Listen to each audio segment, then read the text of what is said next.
Hi, you may remember that I have started to call 4 sutras related to Shashti Yoga, the rules of the road. Alontyasya Nitya Adev Parasya Anekashit Sarvasya. Now, I have it in mind to find a name for 3 sutras, which began with the one that we did last time, Anudit Savarnasya Cha Pratyayaha, because like the earlier sutras, these are absolutely foundational and crucial to the structure of the grammar. It is, and this is part of what has been in my mind, it's like having a race car with a powerful engine, but no steering. And so I guess the rules of the road would be the steering. And the next sutra is going to be like the brakes, without which you run amok. So, Anudit Savarnasya Cha Pratyayaha. Anudit Savarnasya Cha Pratyayaha. Well, just to go back to our very first sutra in the Akshara Samamnaya, I Urn, and we know now that the N in Anudit Savarnasya Cha Pratyayaha is not that N. Nonetheless, is a good place to start. And we know that each of the vowels, I, U, has a multiplicity, 18 if I remember correctly, of different forms.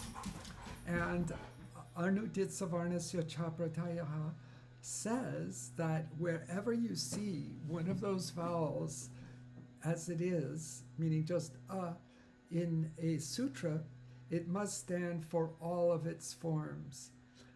So that's a very powerful concept, and that's why it's got its own name, Grahandaka Shastra. So it's great, except that you got to have a break for that too. You've got to have a way of holding the reins and saying, no, I don't mean all of them. I mean 1 or 2 or whatever of the various possibilities of the various savarnas. So tulyasya prayatnam savarnam, we know, and so that generates quite a few savarnas. And so anudit savarnasya, it's savarnas that come.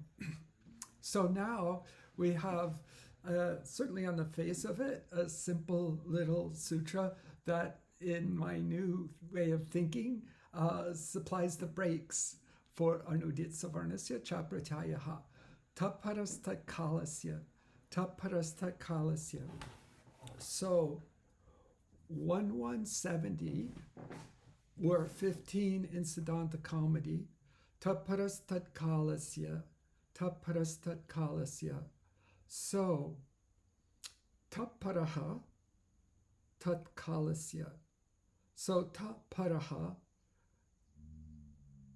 the one that, and we're going to come back to tapparaha in a second, tatkalasya is saying it means just that length, that duration. So, the one little twist to this sutra is tapparaha, tapparaha.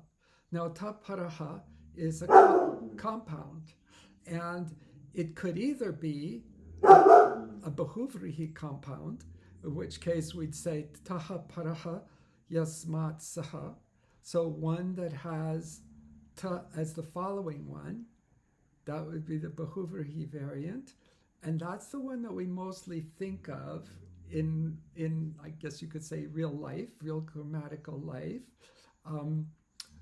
But it can also be interpreted as a panchami tatpurusha compound.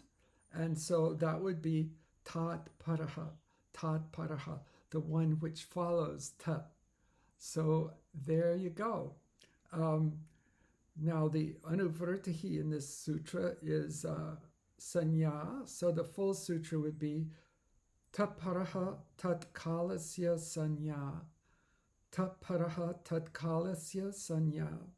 So a letter that is either followed by t or that itself follows t stands for both the one which has the stands for the one which has the same length as the one pronounced. So in a simple but meaningful example, we have ut. Ut would stand for hrasva a only, but still have its variations, nasalized, unvasalized, and so on. This is only qualifying the duration. The one that you could easily miss, but does crop up from time to time in the grammar, is ta. Ta. Well, ta doesn't really seem like much, but it's just the same as ut. Just the same as ut. It stands for hrasva a only. Hrasva a only. So there you go. Tapras tatkalasya, no big tricks. The one that has the preceding or following, the vowel that has one preceding or following, stands for that length only, has the meaning of that length only. So there we have some breaks on Anudit Savarnasya Cha Pratyayaha.